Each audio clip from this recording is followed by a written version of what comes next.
Hello, welcome back to tonight's Daily Rundown. Now, Downing Street has issued 4 statements in 3 days regarding David Cameron's finances following a huge offshore fund data leak. The Panama Papers have revealed the names of many wealthy and well-known individuals who've had offshore dealings through companies provided by Mossack Fonseca, the law firm at the centre of the leak. There's nothing illegal about moving money offshore, but these systems are being used for tax avoidance on a massive scale. David Cameron's going to hold an international conference on tax avoidance, but do you think the embarrassment of being exposed in this leak will be enough to encourage the rich to pay their tax? Well, I don't personally, but... No, definitely not. No, if there's a way to avoid it, they'll do it. I think anyone would. Again, sort of playing devil's advocate about this, if you have a massive amount of money for whatever reason, and there's a way to illegally protect some of it, would you do it? Yeah, I mean, to be honest with you, is it because they're rich that we're bothered? Does not everybody, does the builder and the plumber who's not rich avoid tax like the rich people do? It's a good question. I suppose it's the fact we're only it's the pointing amount their of finger tax. at them because they're rich. Yeah. Because they've got loads of money, we think, oh, they should take some off them. I'm not rich, obviously, because I wouldn't be here. I'd be sat somewhere posh. Yes, you would. But the point is, it's because they're rich that we point the finger and say, oh, you shouldn't be avoiding tax. But realistically, if the chain went all the way down to the builder, the plumber, the milkman, does everyone not try and avoid tax? I think when you think of what tax is there to help, like the NHS and fun stuff, when people are avoiding paying it, who can most afford to pay it, I think that's what irks people though, isn't it? Yeah, but really, it shouldn't be the amount of money you've got represents how much you should pay. It should be a tax. Tax is tax, isn't it? Yeah. Breaking the law is breaking the law. You don't say because the rich are the broke the law, it's get punished more. It's the same thing, isn't it? Tax really goes all the way down. So sometimes you get people saying, oh, look at these rich people getting away with it. But Joe Bloggs gets away with it as well. And it all adds up, doesn't it? I think the issue with this was that David Cameron initially said it's of no public concern, whereas if it was somebody else like the plumber, they would have been possibly imprisoned for tax things. But when it's a government-related issue, it's not for public concern, and that probably didn't help. I think the MPs, I think they're quite old-fashioned, aren't they? Because when they come out with things that really represent them rather than the country. That's what we were saying before, they're too removed from the reality of situations. It's a bit like the smoking thing. They stop smoking in public places, drink's all right. Because they all love it in Parliament, don't they? They love sitting there knocking the brandies back. When they're not asleep. Yeah, exactly. Why are they sleeping? Because they're mostly drinking too much alcohol. That's fine, don't keep putting up the alcohol, but the smoking, let's get rid of that. So it's all, I think Parliament needs to be refreshed with younger people who have a bit more nous about what's going on in the world, on the street, and what people proper opinions are, rather than old men sat in a room deciding what they think's best for them. Yeah, they're just like children in the room as well. Just like, yeah, I don't want that. It's my choice. I don't want that. Do you think this Commission on Tax is just paying lip service because he's kind of been found out potentially, or there's issues or something that he wants to be seen to be covering up? David Cameron seems to say it's one rule for them and one rule for the other. Like the other year when Jimmy Carr got done and he came out and said it's unacceptable that he's done this, and then people from his own party, even Gary Barlow, who supports the Conservatives, they were like, yeah, that's fine. They weren't scrutinising everyone. I think it should be, like you say, it's not just the rich, it should be everyone paying tax. Everyone's in the same position. But be honest with you, David Cameron said this, but it makes me think sometimes, what else are they getting away with? Yeah. I think we all assume, because none of us seem particularly surprised about this, the leaks, and apparently that's just the tip of the iceberg. There's a lot more to come. So it might be potentially a lot more people implicated. Is it a bit depressing that we're not surprised by this? We just expect the worst of our politicians and people in high places. It's not human nature. The more you get, the more you want to protect what you've got. That's deep. It's true though, isn't it? The more you get, it's a bit like people going about the Conservatives, it's for the rich. If you won the lottery tomorrow, you'd think a lot differently. Yeah. If you put £10 million in your bank and you stick it into an offshore account, you'd be like, oh, leave them alone, wouldn't you? Yeah. It's all to do with representing where you are in life. If you were rich, you'd mostly think, oh, 40% tax. If I was rich and I was paying 40% tax, although I'm well off, would I be happy? No, I wouldn't.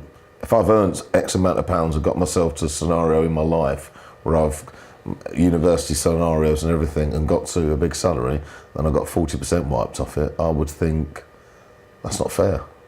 But then people would say, well, he earns enough, but if you've worked towards that, why shouldn't you?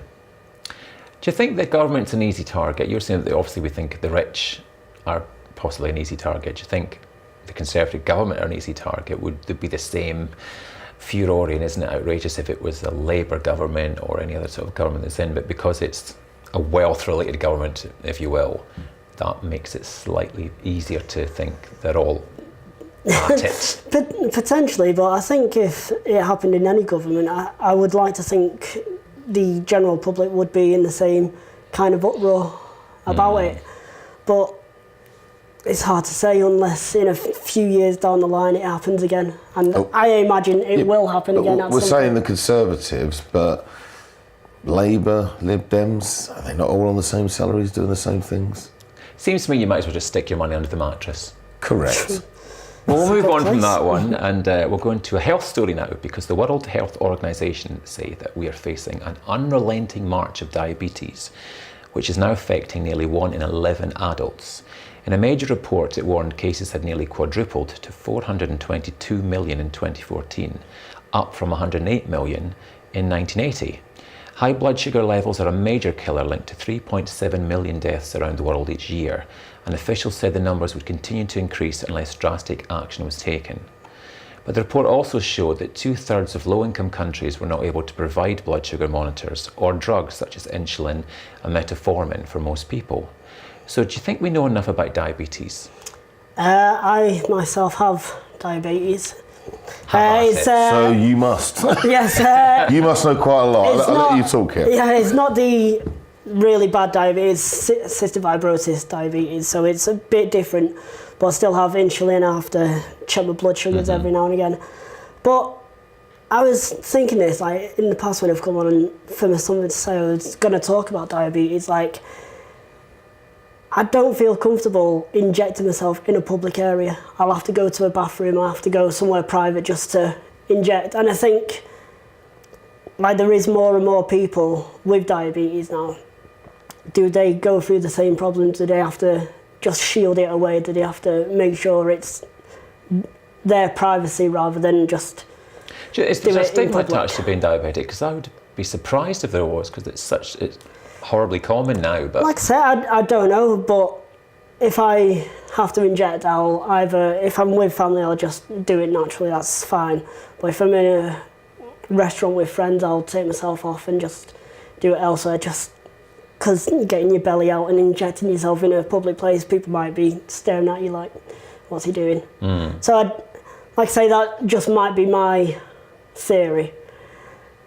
Other people might be like, yeah, I don't care, just inject it. It needs to be done.